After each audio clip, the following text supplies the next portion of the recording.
What is the thinker? The thinker is you, the one who is assessing these words right now. You consider yourself to be the thinker because you observe thoughts emerge out of you. In this way, you consider thoughts to be the products of yourself, and you consider yourself to be the place where thoughts emerge from. So, where do thoughts emerge from? To understand this, we can give a simple example. I will ask you two questions. The first question is about you. The second is about me. Please answer the question in your head. What is your name? What is my sister's name? What you will notice is you were able to answer the first question, but not the second. Why? You were able to answer the first question because you know your name. You were unable to answer the second question because you do not know my sister's name.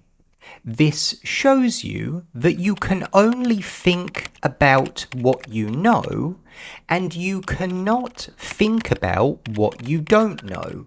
Therefore, the origin of thought is knowledge. Thoughts emerge from knowledge, and thoughts emerge from you. So you are knowledge.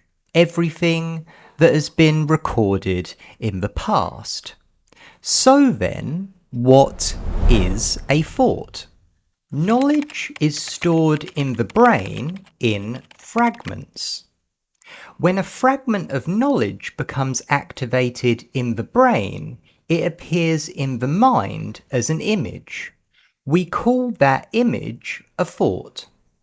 The purpose of a thought is to accurately represent something. For instance, the thought of a friend is a representation of that real person.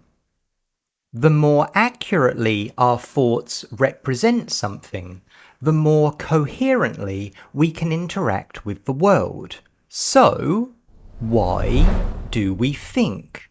We can understand this by observing a thought enter the mind and seeing what happens to it. When you observe a thought, you will notice it enter the mind in one form and begin to modify itself. The modification you see taking place in the thought is representative of the change taking place in knowledge.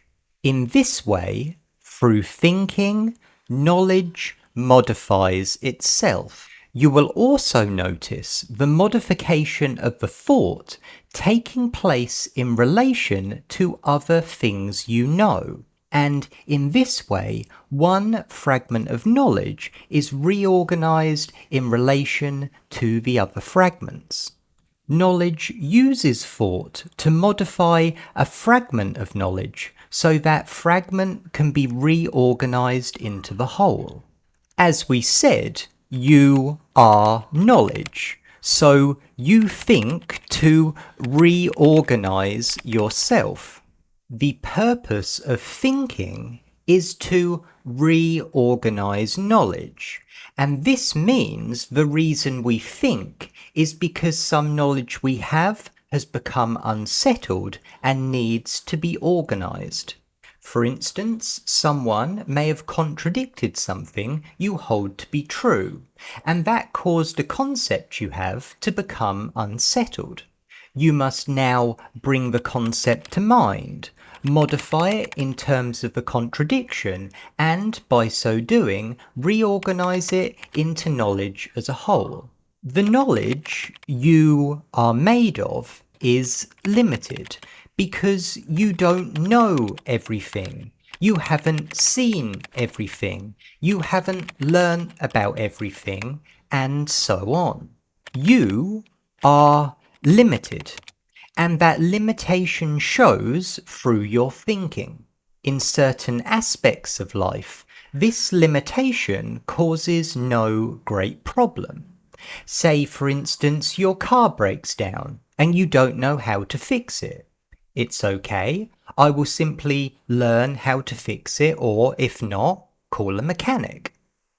In other aspects of life, however, this limitation is incredibly dangerous. That is because the knowledge we possess creates an experience of reality. The knowledge that creates that experience is limited, but presents itself to the mind as being complete and therefore true. For instance, one person may have a bad experience with someone. That experience is recorded into memory and creates a reality in which that person is a bad person. Another may meet the same person but have a good experience with them. That experience is recorded into memory and creates a reality in which that person is a good person. In both instances, the person is the same, but the two different recordings create two different experiences of reality. Our opinions and, to some extent, our perceptions are constructed based on what we know, but are unable to take into account what we don't know. And this produces a conviction in what we think that is unwarranted. Not only do we think we are right about someone or something, but we think that thing or person could not be any other way because of the reality our minds create. Once the conviction reaches a certain degree of intensity, the mind will reject any contradiction to what it thinks, and by so doing reject the very knowledge necessary to alleviate the mind from the limitation that creates the conviction itself. The thinker is you. You are knowledge and you are limited. That limitation creates an experience of reality that you do not realize is limited, but think is complete and true. You think not simply to reorganize what you know, but to modify the reality your mind creates.